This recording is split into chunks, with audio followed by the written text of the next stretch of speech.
আমরা করতালি দিয়ে অভিনন্দন জ্ঞাপন করবো। অভিনন্দন, আমরা করতালি দিয়ে সুস্বাগত জানাবো। অভিনন্দন। নাটোরের বড়াই গ্রামে আরাফাত রহমান কোকো স্মৃতি নারী প্রীতি ফুটবল ম্যাচ অনুষ্ঠিত হয়েছে।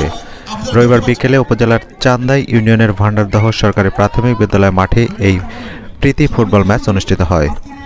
ফুটবল খেলায় খুলনা বিভাগীয় নারী ফুটবল একাদশ বনাম রাজশাহী নর্থ বেঙ্গল নারী ফুটবল একাদশ অংশগ্রহণ করে। এ সময় খুলনা বিভাগীয় নারী ফুটবল একাদশ ৩-২ গোলে রাজশাহী নর্থ বেঙ্গল নারী ফুটবল একাদশকে হারিয়ে বিজয় ট্রফি হাতে তুলে নেন।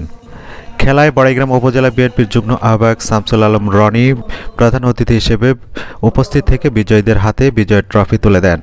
এ সময় অন্যান্যদের মধ্যে উপস্থিত ছিলেন উপজেলা বিএনপির যুগ্ম আহ্বায়ক অধ্যাপক সাজিদুর রহমান, বড়াইগ্রাম পৌর বিএনপির সাধারণ সম্পাদক আব্দুল মজিদ, উপজেলা ছাত্রদলের সাবেক সভাপতি কোরবান আলী, উপজেলা স্বেচ্ছাসেবক দলের আহ্বায়ক মিজানুর রহমান মিজান সহ স্থানীয় নেতৃবৃন্দ।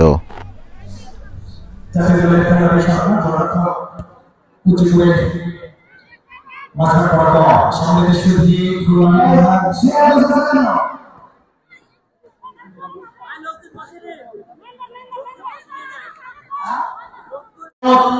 তার চোখে ফাঁকি দেওয়া সম্ভব নয়।